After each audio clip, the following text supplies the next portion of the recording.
Our foreign affairs correspondent in Brussels, Fariba Mavadat, has interviewed Mohammed Javed Larijani.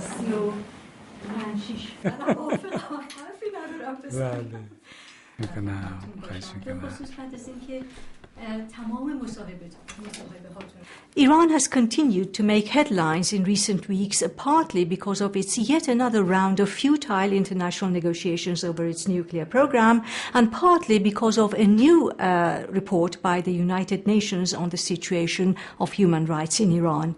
I'm joined by Mohammad Javad Larijani, the Secretary General of Human Rights Council in Iran and a top advisor to the Supreme Leader Ayatollah Khamenei. The report by the UN is filled with cases of abuse of human rights, unjustified imprisonments, torture, and execution of, at times, minors. What do you have to say to that? Bismillah ar-Rahman ar-Rahim. We are not claiming perfection, but we think that our record on the human rights definitely is not worse than the other countries who are really putting these blames on us, like a good number of EU members. But I want to say that the method which is used is another side of the story of putting pressure on Iran. This time another front is opened. But this report is based on 169 cases of interviews and investigations into various instances of abuses of human rights in Iran. Also, it's based on, apart from the UN, 3 most respectable and respected human rights organizations in the world, namely Amnesty International, Reporters Without Frontiers, and Human Rights Watch. So you can't say that all were biased. There must be an element or many elements of truth in it. The issue of credibility in this report is very serious. We agree that some of our laws needs modification. Some of them are definitely, we support them even against the Western criticism. The number of execution in Iran, we think it is too high, it's too bad. We believe that. We should change the law. There are a number of crimes like connected to the drug trafficking, which encompass about 74% of the execution in Iran. In my belief, there is no need to consider them the most serious crime.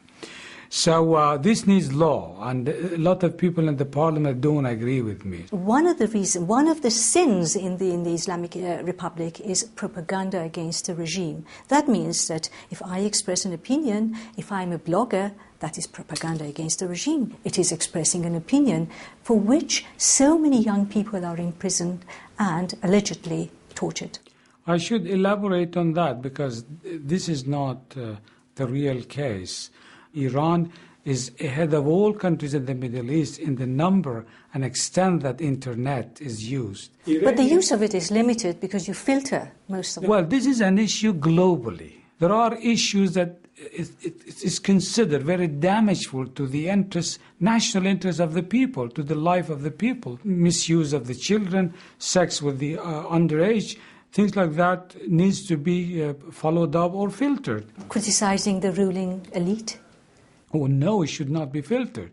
What about torture in prisons? Well, torture in prison is a disease, a crime.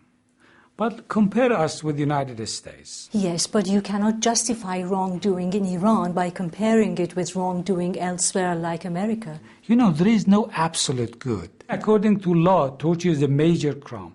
According to Islamic Sharia, torture may receive death penalty. What about the practice? Well, yes. When it comes to practice, and I can cite for you, recently we totally changed the legal supervision of the police detention, temporary detention center. We are not defending the wrongdoing. We are defending that we want to be better.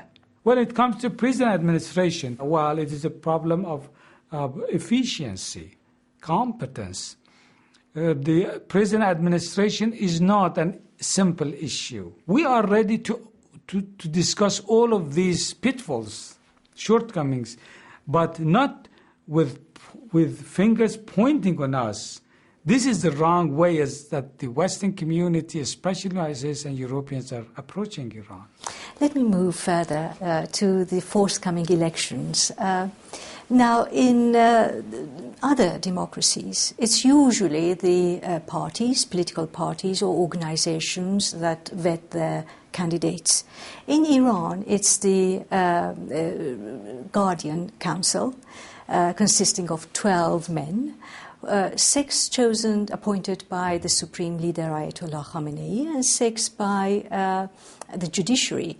Now, where does it leave the people of Iran? The job of the Guardian Council is not to vet a candidate. They look at whether the candidates they see, they are eligible to be candidate or not. A person who has been involved in coup d'etat cannot be candidate. A person who is claiming he does not have any adherence to Islam, he cannot be candidate. It's like a person that he says, I want to be the president of France, but I do not have any reliance to laïcité. Let me move to Iran's nuclear program. Iran is under threat, military threat from the international community. The inflation is exploding. The sanctions are hurting. All this for just a mere 20% enriched uranium for a half-baked program? Iran's situation is not as bad as you said, because the country is moving and surviving. The issue of nuclear technology is not the issue of having only some kilos of 20% enriched. We are in the international community like any other person, first-degree citizens. Every right that an American has, United States has, in developing a society, we Iranians have. The Israelis think, we are very afraid of Iran. But this is their problem. They are paranoid. I don't want to judge the argument of either side. To me, it's realpolitik. That is, Iran is facing two options. Either, under the circumstances and the sanctions, either hunger, like North Korea, where people eat grass, or face military attack. Which one do you choose? We are much better affluent than a good number of countries in the southern Europe. The military attack to Iran is also not feasible. It may be easy to attack one place or another in Iran, but Iran is the one which will finish that war. The third option is sitting down and let us accept and acknowledge the right of Iran as a member of the international community within NPT. We don't want more than that. Let's move further with foreign policy and move to Syria. Why do you support Bashar Assad? Support for Bashar Assad is part of our regional policy confronting the hegemony of Israel in the area. United States and Europeans, they want to enforce a change in Syria because they want to put a dictator over there in the name of democracy, which is an stooges of the Israelis. The better way is that let's stop arming terrorists to go there, and let's the opposition, every opposition, sit down and to have election. Everybody should participate in the election, and Bashar Assad agreed to that. Then Iran will support the decision of the people of Syria. Mr. Larijani, thank you. Thank you very much.